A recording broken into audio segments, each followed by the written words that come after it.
వరద బాధితులకి సహాయార్థంగా ప్రభుత్వం ప్రకటించింది. అదే ప్రభుత్వం కూడా వరద బాధితులు మాకు పేర్లు తొలగించారంటూ కూడా అడగడంపై బాధితుల పైన కూడా పోలీసు వారు అయితే లాఠీ చార్జ్ చేశారు. దీన్ని ఏ విధంగా భావిస్తారు? బషీర్బాగ్లో చంద్రబాబు నాయుడు 14 సంవత్సరాల క్రితం ముఖ్యమంత్రిగా ఉన్నప్పుడు బషీర్బాగ్లో రైతుల్ని అతి దారుణంగా కిరాతకంగా గుర్రాలతో తొక్కించిన చరిత్ర చంద్రబాబు నాయుడుది. ఈ వరద బాధితుల్ని లాఠీ చార్జ్ చేయడంలో ఆశ్చర్యం ఏముంది చెప్పండి? చంద్రబాబు నాయుడుకు పేటెంటు లాఠీ చార్జ్ అనమాట.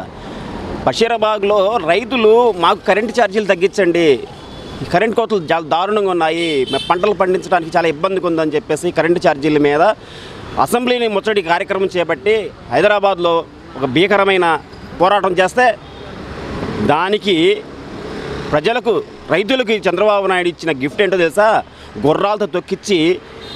గుర్రాలతో తొక్కిచ్చి అది పైశాచికంగా గుర్రాలతో తొక్కిచ్చిన చరిత్ర చంద్రబాబు నాయుడు.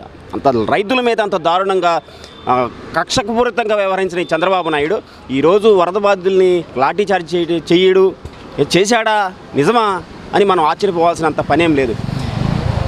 మొత్తం విజయవాడ మొత్తం వరద బాధితులు వరదలో తుడుచుపెట్టుకుపోయింది విజయవాడ మొత్తం. ఎందుకని? ఎవరి వల్ల? నీ వల్ల. నేను క్యాంప్ ఆఫీస్లో కూర్చొని ఏ స్ట్రీట్ లైట్లు వెలుగుతుందో ఏ స్ట్రీట్ లైట్ వెలగట్లేదో నేను ఇక్కడ నా డాష్ బోర్డ్లో చూసి చెప్పగలను. అంత టెక్నాలజీ ఉంది, నాకంత పరిజ్ఞానం ఉందని చెప్తాడు. మరి అంత పెద్ద వరద వస్తున్నప్పుడు నువ్వు కనీస సమాచారం ఇవ్వలేని దౌర్భాగ్యుడు ఎవరు? నువ్వే కదా. అధికార యంత్రాంగం ఉంది కదా, అధికార యంత్రాంగాన్ని పిలిపించి నువ్వు ప్రజలను అప్రమత్తం చేయాలి కదా. వెళ్ళవలసిన వాళ్ళు వెళ్తారు కదా. అలా వెళ్ళనీయకుండా వాళ్ళ సమాచారం ఇవ్వనీయకుండా వాళ్ళ మానాన వాళ్ళని వదిలేసి వరదల ముంపుకి తీవ్రమైన నష్టం కలిగించింది ప్రజలకి నువ్వు కాదా చంద్రబాబు నాయుడు? పైగా నువ్వు పబ్లిసిటీ కోసమేమో ఎంతైతే మీకు ఆర్థికంగా మీరు ఎంతైతే నష్టపోయారో ఆ మొత్తం నేను ఇచ్చేస్తాను, మీరెవరు అధైర్యపడవద్దు, నేనున్నాను మీకు అని చెప్పేసి ఆ బోట్లో షికారు చేశాడు. తీరా కార్యాచరణ దగ్గరికి వచ్చేసరికి పంగనామాలు పెట్టాడు. 80,000 మందికి ఇస్తున్నాడు. ఇప్పుడు మొత్తం దగ్గర 2 లక్షల పైచీలుక మంది వరద బాధితులు ఉంటే విజయవాడ నగరం పరిధిలో మొత్తం 80,000 మందికి ఇస్తున్నాడు. ఆ 80,000 మందికి కూడా ఎన్ని అవకతవకలు. ఆ 80,000 మందికి కూడా ఈరోజు అని చెప్పాడు. ఆ 80,000లో దాదాపుగా ఒక 20-30,000 మందికి పడతాయి అంతే. ఎవరైనా పేరు జగన్మోహన్ రెడ్డి గారు అంత పెద్ద కరోనా సైతం లెక్క చేయకుండా ఎవరికి ఎటువంటి పార్టీలు కులాలు మతాలు అనే భేదాభిప్రాయం లేకుండా ఒక్క బటన్తో కోట్ల మందికి సాయం చేశాడు. ఈ 1 లక్ష 2 లక్షల మందికి సాయం చేయడానికి దగ్గర పక్షం రోజులు పట్టింది, 15 రోజులు పట్టింది చంద్రబాబు నాయుడికి. అంటే వ్యవస్థ మీద పట్టుత్వం లేదు. ఎంతకాడికి వైసీపీ ఎమ్మెల్యేలని కొనుగోలు చేయటం, వైసీపీ ఎమ్మెల్సీని కొనుగోలు చేయటం, వైసీపీ రాజ్యసభ ఎంపీలని కొనుగోలు చేయటం, ఆ పార్టీల వ్యక్తుల మీద ఎవరైతే బలమైన వ్యక్తులు ఉన్నారో ఆ వ్యక్తుల మీద నువ్వు అక్రమ కేసులు పెట్టి బనాయించి లోపలేయటం. ఇదే కానీ ఏదైనా పరిపాలన మీద చిత్తశుద్ధి ఉందా చంద్రబాబు నాయుడికి? నిజంగా చిత్తశుద్ధి ఉంటే ఈ కరకట్ట ప్రాంతంలో విజయవాడ నగరంలో 38వ డివిజన్కి కరకట్ట ప్రాంతం ఉంది. ఆ కరకట్ట ప్రాంతం కృష్ణానది పరివాహక ప్రాంతం 100 మీటర్ల దూరం. అలాంటి 100 మీటర్ల దూరంలో ఆ పరివాహక ప్రాంతం ఆ కరకట్ట మునగదా అండి? 100 మీటర్ల దూరంలో ఉన్న కృష్ణానది పొంగితే ఆ కరకట్ట ప్రాంతం మునగదా? ఆ నిర్వాసితులందరూ నష్టపోరా? కనీసం ఒక్క పేరు కూడా నమోదు చేయలేదు, ఒక్కళ్ళు కూడా సాయం చేయలేదు. చంద్రబాబు నాయుడు పూర్తిగా పెత్తందారుల కోసం పనిచేసే వ్యక్తి, పెట్టుబడిదారుల కోసం పనిచేసే వ్యక్తి. ఇలాంటి వ్యక్తి దగ్గర నుంచి మనం ఏదేమైనా సాయం కూడా ఆశించడం నిజంగా మన దౌర్భాగ్యం, మన కర్మ అనే నేను చెప్తాను. సుమారుగా 1,50,000 మందికి కూడా విజయవాడలో ఉన్న ముప్పు ప్రాంత ప్రజలందరికీ ఈరోజు మేము అకౌంట్లో వేస్తున్నామని చెప్తున్నారు కదా. నేను చెప్పేది అదేనండి. కోటాని కోట్ల మందికి ఒక్క బటన్తో జగన్మోహన్ రెడ్డి గారు ఎటువంటి అపోహలు లేకుండా ఒకే ఒక రోజులు నేను బటన్ మీడియా సాక్షిగా నేను ఇవాళ బటన్ నొక్కుతున్నానంటే మరొక గంట వ్యవధిలో ప్రతి ఒక్క సెల్ ఫోన్లో నోటిఫికేషన్లు వచ్చాయి, అకౌంట్లో డబ్బులు పడ్డాయి అని చెప్పేసి. నువ్వు తిప్పి కొడితే 85,000 మందికి నువ్వు పేర్లు రాస్తున్నావు నష్టబాధితుల కింద. ఆ 80,000 మందికి నువ్వు అకౌంట్లో డబ్బులు వేయడం కోసం కింద మీద పడుతున్నావు.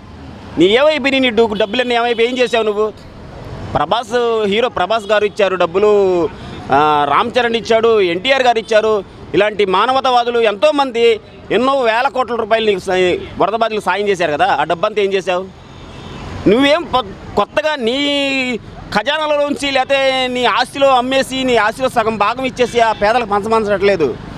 ఎవరైతే వరద బాధితుల కోసం ఎవరైతే సాయం చేశారో ఆ డబ్బులు పంచు చాలు. ఈ 2,55,000 మందికి మొత్తానికి నువ్వు డబ్బులు ఇవ్వడానికి నీకు ఆస్కారం ఉంది. ఆ డబ్బులు కూడా నువ్వు గుంజేసి ఆ డబ్బులు కూడా నువ్వు దండుకొని రామోజీరావుకి 3 రోజుల కార్యక్రమం చేయడం కోసం దగ్గర 12 కోట్లు ఖర్చు పెట్టావు.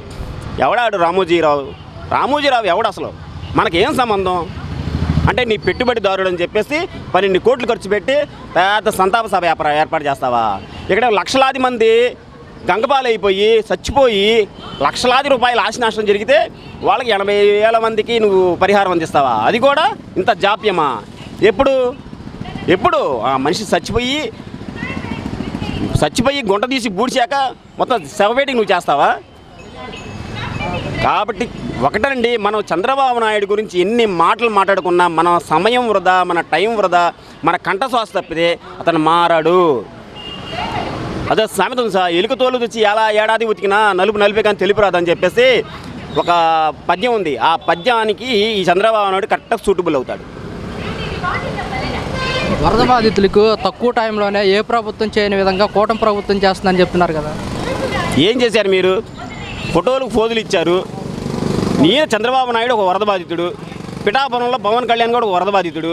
ఈయన వరద వల్ల ఈయన కరకట్ట ప్రాంతంలో అక్రమంగా కట్టుకున్న ఈ చంద్రబాబు నాయుడు కొంప ఆశాంతం మునిగిపోయింది. మునిగిపోవడంతో ఎక్కడ తలదాచుకోవాలో తెలియక వెళ్ళి కలెక్టర్ ఆఫీస్లో తలదాచుకున్నాడు. కలెక్టర్ ఆఫీస్లో తలదాచుకొని బోటు షికారు చేశాడు. ఒక్కసారి చంద్రబాబు నాయుడు నువ్వు సెక్యూరిటీ లేకుండా ఒక్కసారి సింగరంగం ప్రాంతంకి వెళ్ళు, ఒక్కసారి సెక్యూరిటీ లేకుండా ఆ లోనా సెంటర్కి వెళ్ళు, సెక్యూరిటీ లేకుండా కండ్రిక ప్రాంతంకి వెళ్ళు, ఏంటో చూపిస్తారు ప్రజలు. కాబట్టి ఇలాంటి బూటకం మాటలు, కళ్ళబొల్లి మాటలు, ప్రజల్లో మభ్యపెట్టే మాటలు ప్రజలు విని విసిగి వేసారిపోయారు. ఏదైనా సరే ప్రభుత్వం అంటే, చేతల ప్రభుత్వం అంటే జగన్మోహన్ రెడ్డి గారి ప్రభుత్వం. ఈ టీడీపీ ప్రభుత్వం పూర్తిగా మాటల ప్రభుత్వం. కేవలం మాటలకే పరిమితం అవుతుంది తప్ప ప్రజలకు సేవ చేయాలి, వాళ్ళని ఆదుకోవాలి, ఆర్థికంగా బలోపేతం చేయాలి, మన ఆలంబనంగా నిలవాలి అనే చిత్తశుద్ధి కానీ దృఢ సంకల్పం కానీ ఈ ప్రభుత్వానికి ఎవరికి లేదు, చంద్రబాబు నాయుడుకి లేదు, పవన్ కళ్యాణ్కి లేదు. కాబట్టి ప్రజలు క్లియర్గా తెలుసుకున్నారు, అయ్యో రామచంద్ర అసలు మళ్ళీ వెనక్కి తిరిగి చూసుకోలేని పెద్ద తప్పు చేశామే, ఎందుకు ఈ కూటమి నేతలు ఓటేసాము, ఎందుకు ఈ దౌర్భాగ్యుడిని గెలిపించాము, ఇతని మాయ మాటలు మోసపోయాం కదా అని చెప్పి ప్రజలు నెత్తినోరు కొట్టుకుంటున్నారు. ఒకసారి ఆ బాధితుల దగ్గరికి వెళ్ళి చూస్తే మీకు తెలిసిందండి. ఇదే పరిస్థితుల్లో జగన్మోహన్ రెడ్డి గారు ఉంటే వరద సస్యమిర వచ్చినా అప్రమత్తం చేసేవాడు. ఒకవేళ అలాంటి పరిస్థితి వచ్చినా కానీ కరెక్ట్గా 2-3 రోజుల్లో ఆ నిర్వాసితులకు పూర్తిగా ఆర్థిక సాయం చేసే దమ్మున లీడర్ జగన్మోహన్ రెడ్డి. అలాంటి లీడర్ని మేము వదులుకున్నాము. ఇలాంటి దౌర్భాగ్యుడి మాటలు విని మేము నిజంగా మా నోట్లో మట్టి కొట్టుకున్నామని చెప్పేసి నెత్తినోరు బాదుకుంటున్నారు వీళ్ళు.